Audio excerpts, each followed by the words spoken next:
실제 하는 것은 오직 지금밖에 없다. 그런데 매 순간 지금 우리 안에서 일어나는 것은 오직 하나밖에 없다.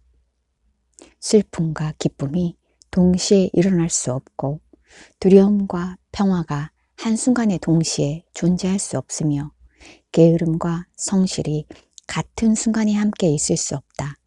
아무리 짧은 순간이라 하더라도 그 각각의 것들은 시간적인 차이를 두고 서로 번갈아 일어났다가 사라질 뿐 두 개의 감정과 느낌이 생각이 한순간에 동시에 있을 수는 없다. 한순간엔 오직 하나밖에 없기에 우리는 그 하나를 무엇이라고 판단할 수 없다. 왜냐하면 비교할 수 있는 것이 아무것도 없기 때문이다. 그것은 마치 빨간색이 빨간색일 수 있는 까닭은 다른 색과 함께 있기 때문인데 오직 빨간색만 있다면 빨간색이라는 개념이 성립할 수 없으며 나아가 색이라는 개념도 불가능한 것과 같다.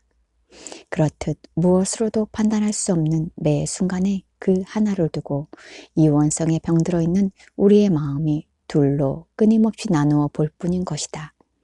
즉 둘이라는 것은 오직 우리 마음 안의 이야기일 뿐 실제와는 거리가 멀다.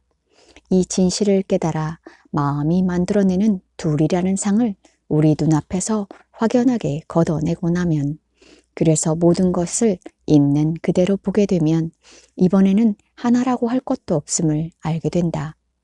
다만 잠시도 머물러 있지 않고 매 순간 변화하며 이런 모양 저런 모양으로 흐르는 마음이 있을 뿐이어서 그 어느 것도 지킬 것이 없음을 깨닫게 되는 것이다.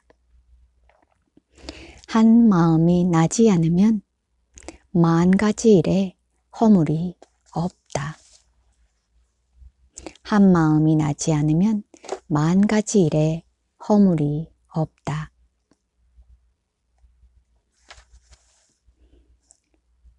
석가모니도 깨달음을 얻고 난 후에 이렇게 말했던 것이다.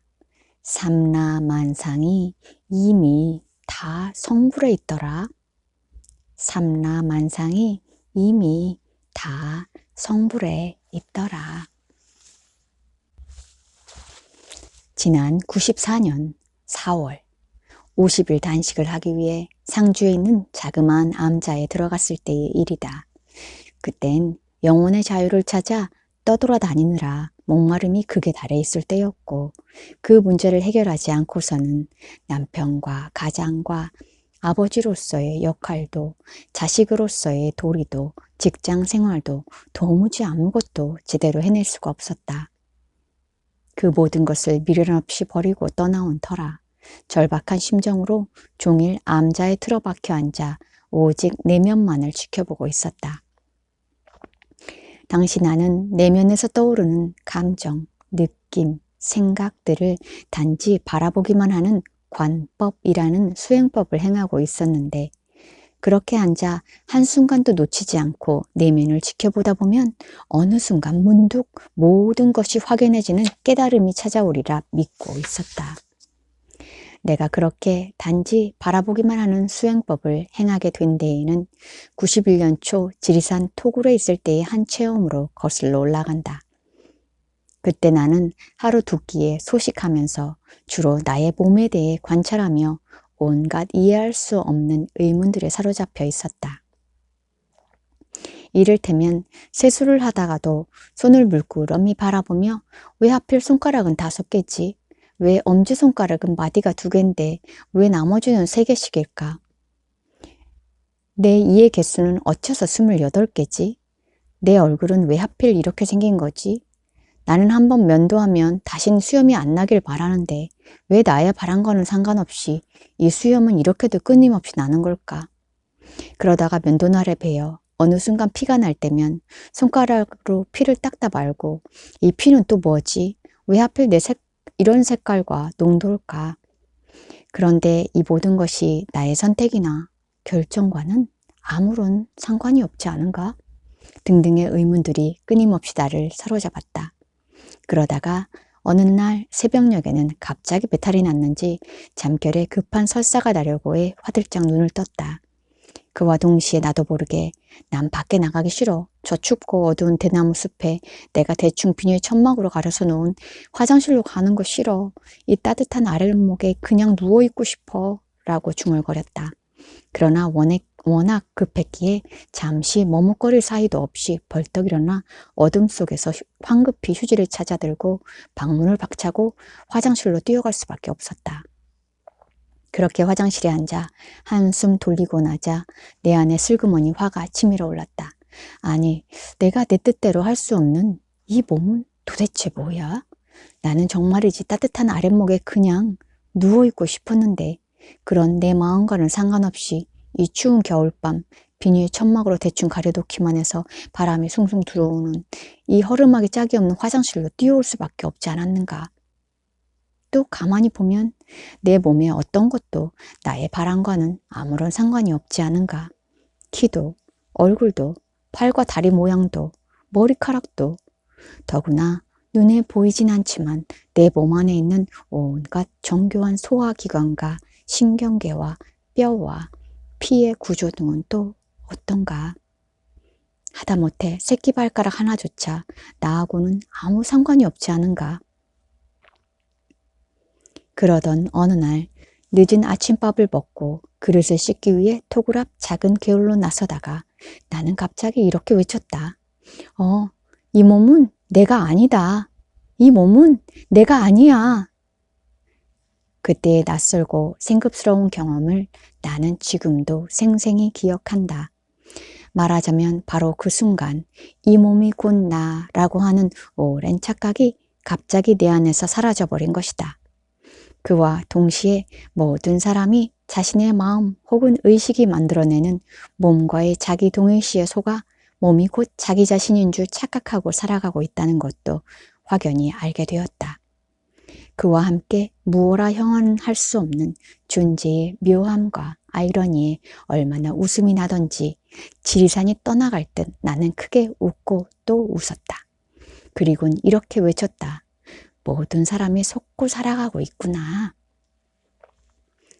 그 갑작스러운 암 이후로 내게는 저절로 관법이 되었고 그때 이후 나 자신과 삶에 대해 많은 것을 새롭게 이해하고 납득하게 되면서 마음이 무척 가벼워지긴 했지만 그럼에도 불구하고 여전히 닿을 듯 닿지 않는 궁극의 목마름은 날이 갈수록 더해져서 급기야 모든 외적인 움직임을 멈추고 오직 내면만을 놓치지 않고 지켜보기 위해 50일 단식을 결정했던 것이다.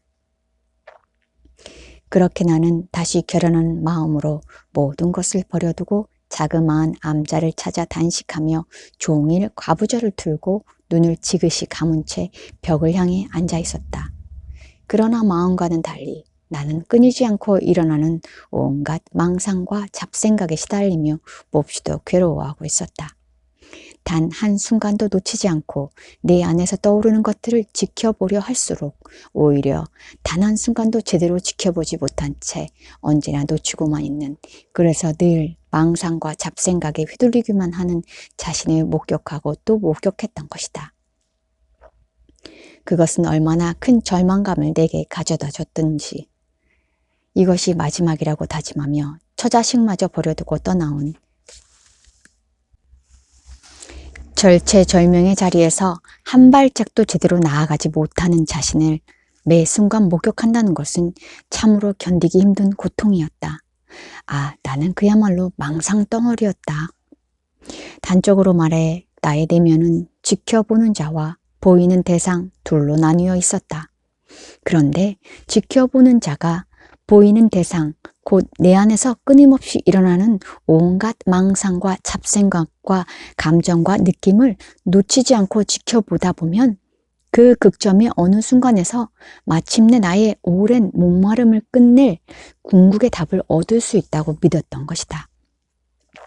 그런데 뜻밖에도 나의 그런 믿음과는 정반대로 결론이 나버렸다. 어느 순간 갑자기 내 안에서 지켜보는 자가 사라진 것이다. 그리곤 보는 대상만 남았는데 그 순간 희한하게도 그것이 대상이라고도 망상이라고도 잡생각이라고도 번뇌라고도 여겨지지 않고 그냥 다만 있는 그대로 보일 뿐이었다. 말하자면 주관은 객관을 따라 소멸하고 객관은 주관을 따라 사라진다는 승찬 스님의 말처럼 지켜보는 자가 사라지는 동시에 보이는 대상에 대한 온갖 판단과 분별도 함께 사라진 것이다. 그 순간 내 안에서는 설명할 수 없는 평안과 이완이 이제는 다시 무언가를 찾으려고 애쓰지 않아도 된다는 깊은 안도감 같은 것이 가득히 흘렀다. 마침내 생의 모든 방황과 목마름의 종지부가 찍히는 순간이었다. 그날 이후 내 삶은 완전히 바뀌었다.